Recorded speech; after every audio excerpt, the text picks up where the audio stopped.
Ladies and gentlemen, welcome to the Birds vs. Boys Mock Draft 4.0, where myself, Kmess, and Aidan Powers are here drafting with you for the Dallas Cowboys and the Philadelphia Eagles. And in lieu of Mock Draft 4.0, we are now going to be doing a 4-round mock draft right here on the Birds vs. Boys YouTube channel. Aidan, I've spent today doing nothing but arguing with my own fan base on Twitter. Before we jump into this, how are you? Pretty good. I think this mock draft, you need to improve the team quickly because you've got people with pitchforks and torches at your door saying that they're going to win 7 games. So how are you going to fix the team? Let's see right here with 4 rounds for the Cowboys, and I'll be drafting for the Eagles. We signed a lot of people, but we got a lot of holes still, so let's do it. All right. We are entering the draft room. As you can see here, 4 rounds, Dallas Cowboys, Philadelphia Eagles. Will we be accepting trades in this one, Aidan? I'm good without it for now. So Okay. let's wow, that flew. When they say fast on this, they do mean fast. Let's go through the first round before us just real quick. I know there's probably a lot of people who have a lot going on with the first one. I noticed something interesting. I think he went 4 straight. Yeah, so JJ McCarthy to the Patriots would Hilarious. be the funniest possible outcome. Yep. I have a Caleb Williams take that I think could get. I know you don't agree with me. Okay. People don't love him because he paints his fingernails and he was in the dress one time. He was crying, everything like that. If I was a Bears fan, I wouldn't care if Caleb Williams showed up in full drag. Wouldn't care. Wear a dress, wear a wig, wear nail polish. I don't care. They've never had a 4,000-yard passer in their entire existence. They've been in 1 Super Bowl appearance in my lifetime. The quarterback that day was Rex Grossman. This kid has the potential to be generational. Yep. I don't care about his fingernail colors. If those fingernails are throwing the ball far and hitting DJ Moore in the end zone, I don't care what they look like. So I am all in on him. I might buy a jersey. That's how in I am on Caleb Williams. And I do agree with you in terms of that. Like, I agree that they need to take Caleb Williams. I'm not coming off the mountaintop on that. They 100% need to. And in this mock draft, I mean, their second round pick, they took Dallas Turner, which is a great player. But if you look at this, they would still have had their choice of the second or third best receiver too. Rome is there. He falls all the way to Brian 15 Thomas. For the Colts. Wow, 20. Great pick. So they would have the possibility of surrounding him with already DJ Moore. They just traded for Keenan Allen and then adding either the second or third best weapon in this draft, which these top 3 receivers are all being considered quote unquote generational talents. This Bears team, they won 7 games last year and they have the number 1 pick. I don't think there's been now listen, I know that the Bears organization has been a shit show for years, but there almost hasn't been a better situation for a first round pick to go to. Usually you're going to a loser. They have an opportunity to be a very fun team this year. They really do, and they've done a lot of things right since the Justin Fields thing. They've ironically did everything right that they could have done for Justin Fields, and a lot of that is the trade for Bryce Young with the Panthers, who you're seeing that pick with the edge rusher, best one off the board, going at 9 to the Bears, which would have been the Panthers. So they did a great job. I think they did a fantastic job of building around what will be Caleb Williams. And you're right. Like at that pick 9 right there, they get an edge rusher, the best one in the draft, and they could have gone other places like getting another wide receiver to pair with DJ Moore, Keenan Allen. They've invested in their defense. They're doing a great job, and they have a lot of picks and they got a lot of cap space. This is what you got to do. So I love it's a very interesting how the board played. The Fondatu, the Washington tackle, going at 12. That's one of the highest I've seen it. Drake May going at 6 to the Giants just feels like they're doing Daniel Jones again, but whatever. Malik Neighbors going all the way down at 10. Some people have him higher than Marvin Harrison Jr. to the Jets. Brock Bowers, a tight end to the Falcons. That's just for the plot at that point. Interesting stuff, right? Like, this is very interesting. As we talk about them, did you see the funny thing on the internet where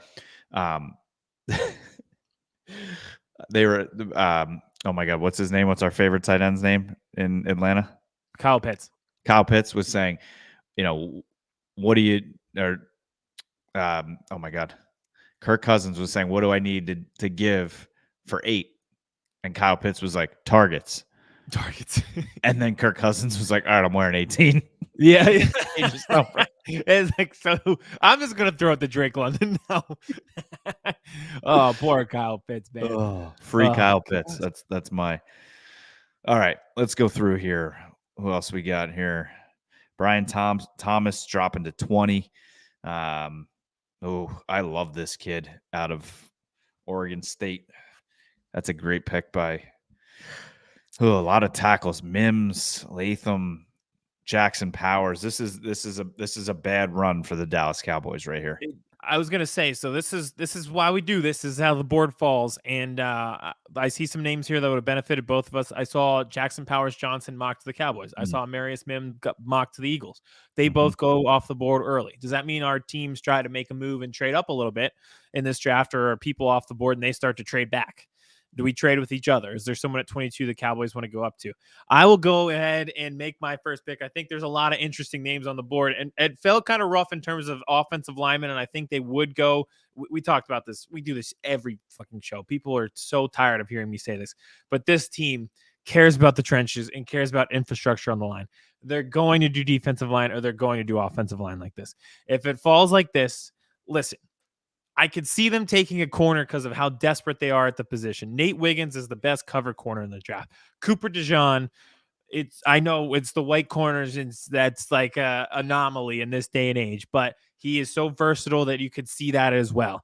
But I really think it's either going to be Byron Murphy, the defensive tackle from Texas, where then they try to put together a core of Jalen Carter, Jordan Davis, Milton Williams, and Byron Murphy, or they go with Chop Robinson, who I'm about to take here. And reason being, this might be the last time that I can take him. We got to figure out this Hassan Reddick thing, and we got to do it before draft day. They moved his bonus back to April 1st. So if it was supposed to be March 15th, they moved it back, and so they can keep the flexibility with trading him. I don't agree with trading him, but if you don't, I like Bryce Huff. I like Josh Sweat. I like Nolan Smith. I like these guys, but it's just like not a deep position at that point. You're relying on young guys and Brandon Graham and his swan song. So Chop Robinson, athletic, explosive, just jumps off the page to you. Another athletic freak from Penn State. It'll just be the season of athletic freaks from Penn State. Yep. So I've got Chop Robinson going to the Eagles here at 22.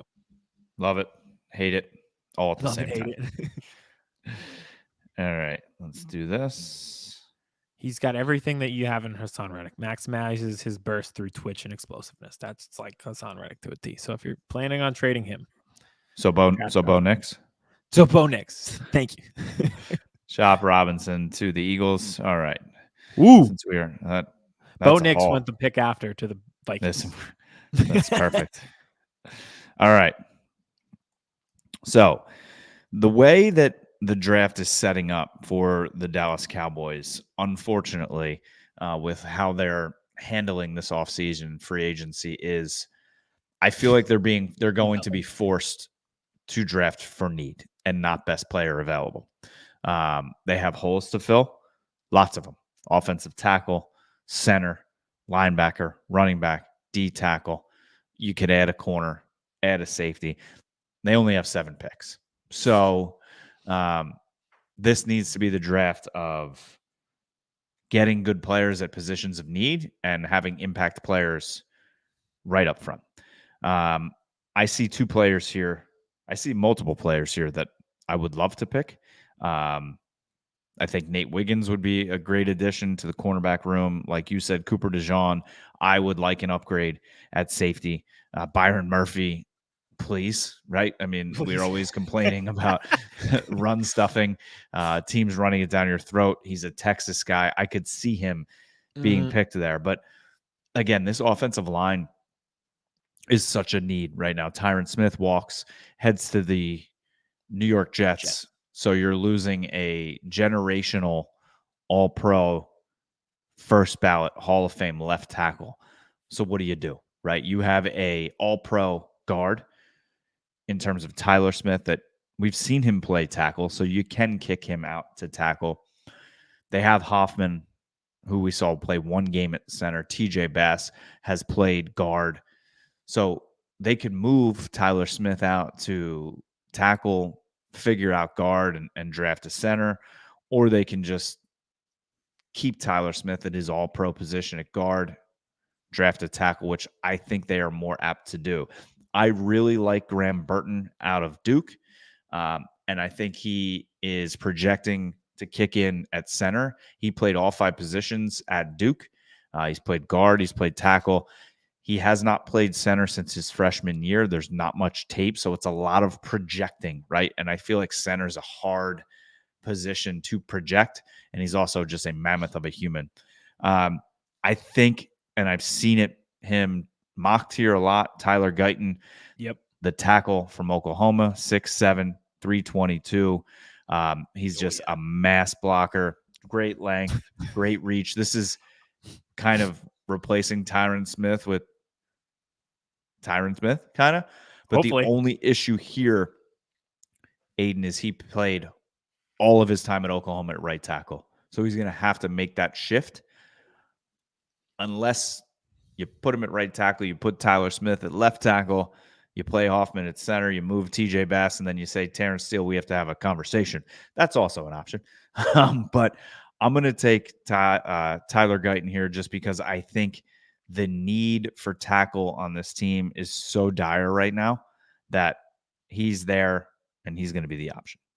He passes the name test. Tyler Guyton is a strong Yep. name.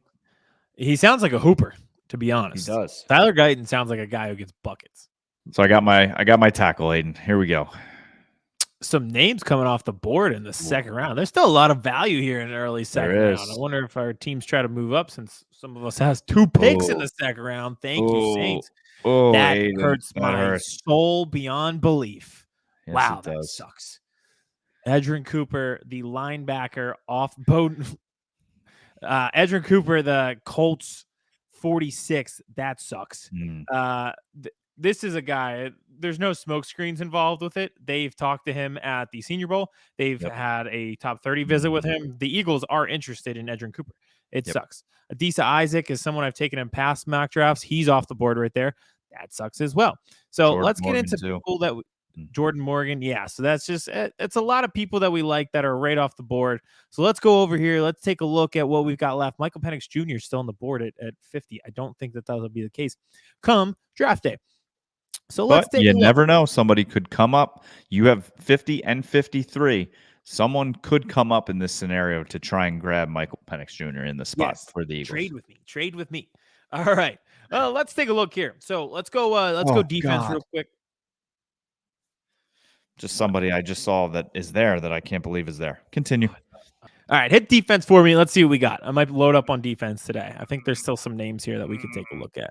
You see what I see. Should I break your heart or should I do something? Nope. He's not there. He's not there. Yeah, but he is though. But he is. So here's the thing. I already went defensive edge rusher, so I feel like that's off the board. I think Braylon Trice is right there, and I just feel like it makes sense for me to do it. I'm sorry. Let me take a look at offense, see if there's any offensive linemen that. I mean, you have 2 picks in the next 3, Aidan. So just shut up. I would not think he would last. I don't think he'd be there. And give me the offensive lineman here. Give me the guards if you could. Ooh, Cooper Beebe going off right before you. I feel like he would be a good Eagle. Yeah, that sucks. A lot of this did not break well for us. All right, I see one name here, but I'm gonna do something you're gonna dislike, and then I'm gonna go back and I'm gonna make this pick. So Tyler Nubin, the safety from Minnesota, I know is the guy that you were looking at. I cannot believe I he's wanted there. Edgerrin Cooper. I can't believe he's there at 50. He is a first-round talent. And listen, if you're watching this, this is not real life. You've all played video games against the computers, and when you're playing against the computers and AI and not real people, some of these things happen. I don't think Tyler Nubin will be there at 50. I don't think this is an artificial idiot for AI. Artificial idiot, true. But here's the deal: a 6'1", 200-pound safety who can play all over the field and just you can see here, energetic, twitched up lateral move who varies technique with suddenness and control. None of those words apply to anybody in the Eagles secondary last year. And listen, I know that they signed Chauncey Gardner-Johnson and have him for the next 2 years. Do you still believe in that safety position? And another thing, he can play in the slot. Avonte Maddox is gone. So if Tyler Nubin is the real deal, do you at some point in the season start him at safety and then have Chauncey Gardner-Johnson be the nickel corner. And how does Sidney Brown play in coming off the ACL tear? It's a position where you have guys, but they all have question marks. Reed Blankenship, question mark. Sidney Brown, question mark. Both kind of health wise. Where does Chauncey Gardner-Johnson play? So that's why I'm going Newman. He just feels like the best player available here. Kills me, but it's if you Sorry, pal. didn't take him there, I would have smacked you. I know. He's good. He's just good. He's All right. So I'll reject the trade here, but I love that trade. Yeah. Love this too. There's a guy that I saw, and I don't think he's here, but just for the sake of being realistic, there's a player that I really like that I don't. The more I think about it, the less I think he's going to last till round 3. I think he's going to be early round 2.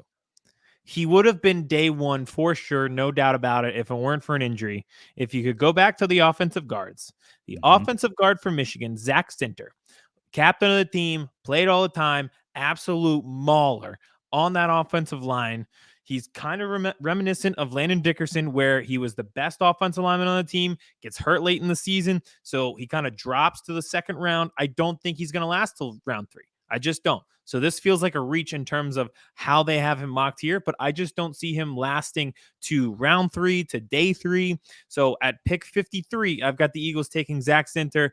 So now you kind of have you're just going back to the well. National champion, team captain, great offensive lineman, injury history made him drop, and those are your 2 guards for the foreseeable future, Landon Dickerson, Zach Stinter. Yeah, that hurts. Okay, Roman Wilson what really hurts me here, besides Tyler Nubin going, the next 2 picks after Nubin really hurt me. I love Zach Fisher. He's the center out of West Virginia. If you watch his tape against Texas, he held his own against arguably some of the best defensive tackles in all of college football.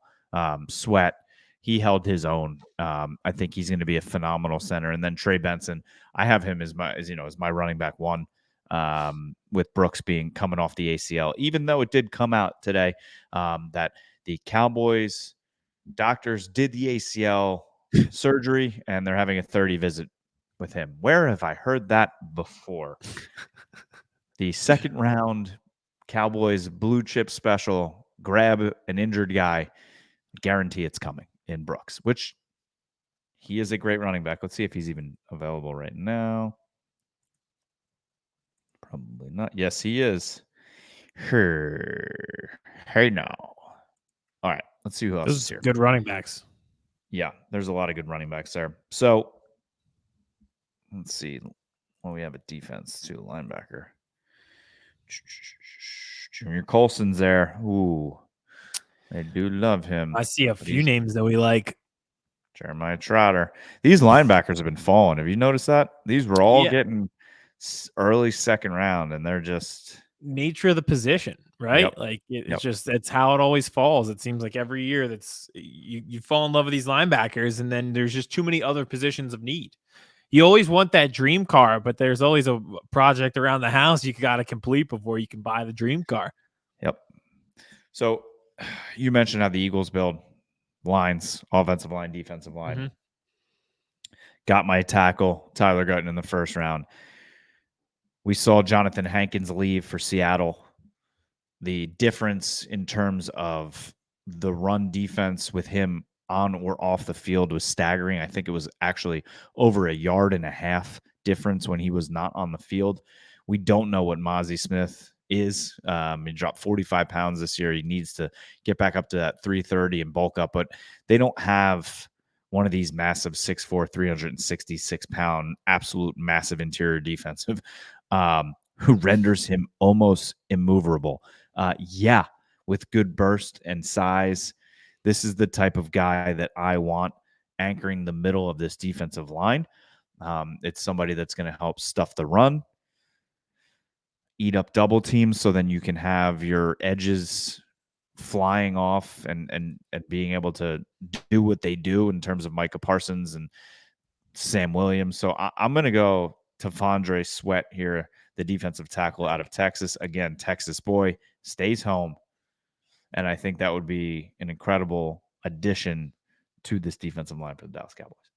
I do agree with that, and I was going to take Byron Murphy in the first round. So this is the defensive tackle Texas draft for us here. Some Mhm. good names coming off the board right now. I just saw Michael Penix finally go in round 3. Oh, that. Do you see how it fell? Yep, I Oh, just see it. no. This is like a nightmare mock draft for you. It's Look all at of your favorite look at players going off both the of them. board. Both Junior of them. Colson, Jeremiah Trotter Jr., both off the board. Goodness gracious. That is rough. I'm not gonna lie to you. What do we have left at linebacker? Yeah, that's I feel like that's a familiar feeling for both of us, as we're kind of in the scrap pile for linebacker quite a bit. And once those guys go off the board, how many of those guys do you really like? I just don't know. I mean, this is a situation where I'm just gonna have to. I just have to wait. Like, there's no. I'd rather. You can't. It's not happening. I'm not reaching when Yeah, I have other exactly. needs. Like, why pull the trigger on somebody you don't believe in to I fill the probably position? would have taken Trotter here or Junior Colson. Both guys that we nabbed in the second round earlier in mocks. Yep. So if they were sitting here at 87, I'd be all over it.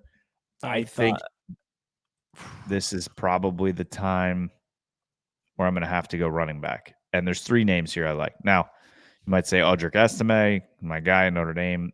Not kind of what I'm looking for here. And I truly am kind of split here. Like, I like what Blake Corum brings, right? I think he runs with attitude. Pure runner. He's a pinball. He runs like He a is. pinball. And he just, like, I've seen what he did in that Michigan offense and against good teams, and it's like I want him. And then Thanks to there's Will Zach Bender. Shipley. I feel like Will Shipley was at Clemson forever. For 17 years. Yeah. And I their don't. offense was always anemic, and they're like, well, if Will Shipley carries it 22 times, they'll be all right. And then and this is the type of thing, like, what are they looking for in terms of the Dallas Cowboys? Because they say they want kind of that bruiser and speedster back together, sort of like when they had Zeke and Pollard. They brought Rico Dowdle back. They had a chance to get Devontae Foreman. They didn't. Does this mean they're going to bring Zeke back? Probably. But are they looking for a guy with breakaway speed in Bucky Irving from Oregon? Or are they looking for more of that pinball every down back? What would you do? You're asking me? Yeah. Well, to be Just fair, if this was you and you needed a running back. Tough, right? Yeah, I also like Ray Davis from Kentucky, but I feel like I like Jalen Wright muddies too. the water even more. That's the thing. Like, this becomes the crapshoot where it's like there's 8 different running backs in the 3rd round that you love. I like the championship pedigree guys. Like Corum. The thing I worry about with Corum is we talked about him being a pinball and everything like that. The style of play at Michigan and the talent on the line at Michigan made his job easier. Yep. Does it translate? Yep. But I don't know. I don't know why I'm trending away from Will Shipley. I don't know why. I don't know what it is. Because they had no game plan aside from hand him the ball, so he gets stuffed 12 times again. Because he's 5'11", 206. Corum's 5'7", 205. He's not. He's just built like I said, he is a literal cannonball. Yeah. I'm going Will Shipley. Averting the plan. This was not the best way for things to drop for you. No. It certainly did not fall the way you would hope. I saw Kalen King off the board. That's one that I like a lot. Kyrie Jackson is somebody that I saw go to the Eagles. So, of course, he goes 119 to the Steelers. So that one hurts quite a bit.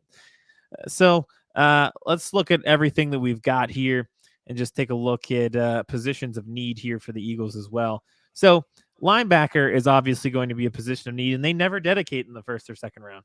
So as much as I like I think Edgerrin Cooper, like I said, is an option there in the second round because they have met with him multiple times. But aside from that, I really just don't know how much that they're involved in guys like this. They do need other people. I think I just saw somebody here. I've actually got a few that I like. So Jalen Ford, the linebacker from Texas, is somebody that I'm interested in here, just because I think this is around when they'd start targeting linebackers if they don't have the if they don't get Edgerrin Cooper there in the second round and Jeremiah Trotter Jr. is off the board. But if you go down further, there's another position of need that kind of sneaks up on people. If you could go ahead and take Jamari Thrash for me, from the wide receiver from Louisville, and pull him up, because I think this is going to be my pick here. So Thrash will be the oldest prospect. I don't love an older prospect. I don't love that, but and he's not elite size or speed. Well, they're really crushing my pick right now, and I thought this would be better than it is. But I really like his production in the ACC. I thought he was good, and he was one of the, like it says right here, he's one of the best separators in the 2024 class. Yep. I feel like what the Eagles wanted out of Quez Watkins was the fact that he could create separation with his speed, but he just wasn't good at contested catches. He wasn't good in traffic. Overall, not great vision. I feel like this kid's a lot better than it. So he does like fill this wide receiver 3 need that you'll have after Devontae Parker is gone. So Jamari Thrash, the wide receiver from Louisville, I kind of like a lot. 5'11", 188. I think it's kind of a weird position to need because you think A.J. Brown, Devontae Smith, but yeah, I don't know. I feel like get someone who's not Quez Watkins, please. Yep. Thrash it is. Alrighty. And that is that, my friend. So 3 picks for the Dallas Cowboys. Since they do not have a 4th rounder. Aiden, do you know why they don't have a 4th rounder? I actually don't. Trey Lance. That's hilarious. That is so funny. That and now thinking back on that, the amount of quarterbacks that came available this offseason, and you obviously couldn't predict that at the time, but Justin Fields, Kenny Pickett. They could have Justin Fields for a 6 right now. You could have got Tyler Huntley, who signed with the Browns. Yep. A lot of good backup quarterback options, and giving up the 4th for that seems tough right now. So yeah, but I love your Tyler Guyton pick. I think that's a I besides losing some guys that I really liked right in front of me, i.e. Junior Colson, Edgerrin Cooper, Trey Benson, I'm solid with these first 3 picks, right? Mm-hmm. You get your offensive tackle, who could be your tackle of the future. Javon Sweat, like we said, he's a Texas boy. He's a massive space eater that they just don't have, even though they have Mozzie Smith. And I think he can be a tone setter for the defensive line. And then they need a running back, right? Will Shipley's been reliable. He can catch the ball. He can run it through the tackles. So,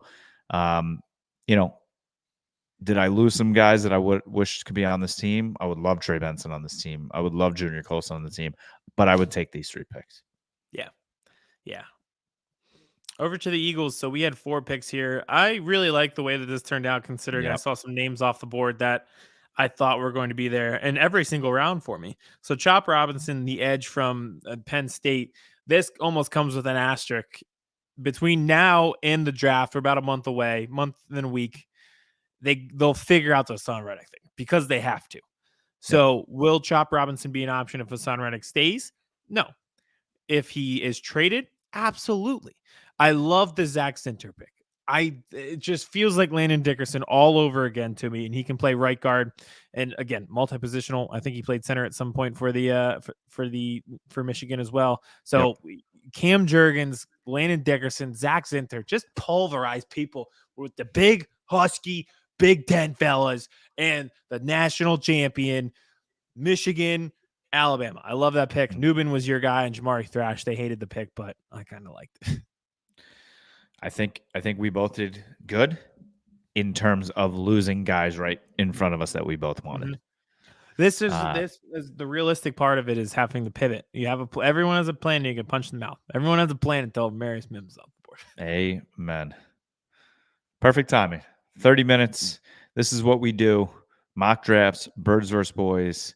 We also do full episodes that are going to be dropping, looking at different prospects in this draft. We love the draft. We absolutely love actual football season, but we might love the draft process right there with it, Aiden.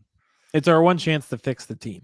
for us to have insight is March to April. And then the big dogs take over and actually fix the team. But for now, this is great. We'll have a lot more mock drafts coming. Like Kevin said, we'll be doing a lot of prospect breakdowns as well. You saw it in that first round. Both of us can go a variety of different ways. That means there's a lot of prospects that overlap in that Venn diagram of Eagles and Cowboys and both fitting needs for both of those teams. We'll have that, and we'll have a lot of content coming as well. This is still a really exciting time as we start to build out these rosters and get this show back on track. Amen. Tell Not your our friends. show. I'd like to preface that. The show on the football field. This show is on track. Always, always, always. And that's why you want to tell everybody you know, if they are a football fan or love anything about the draft or anything, tell them to follow Birds vs. Boys on Twitter, Birds vs. Boys Pod. Anywhere you listen to podcasts, we are there. And make sure you're smashing the subscribe button right here on the YouTube channel. Thank you for watching. We are looking forward to Mock Draft 5.0 coming out very, very soon. But head to the comment section below. What do you think? Are you an Eagles fan? Are you happy with Aidan's draft? Cowboys fan? Well, most of my Cowboys fans were crushing me today. So how are you feeling? Let us know.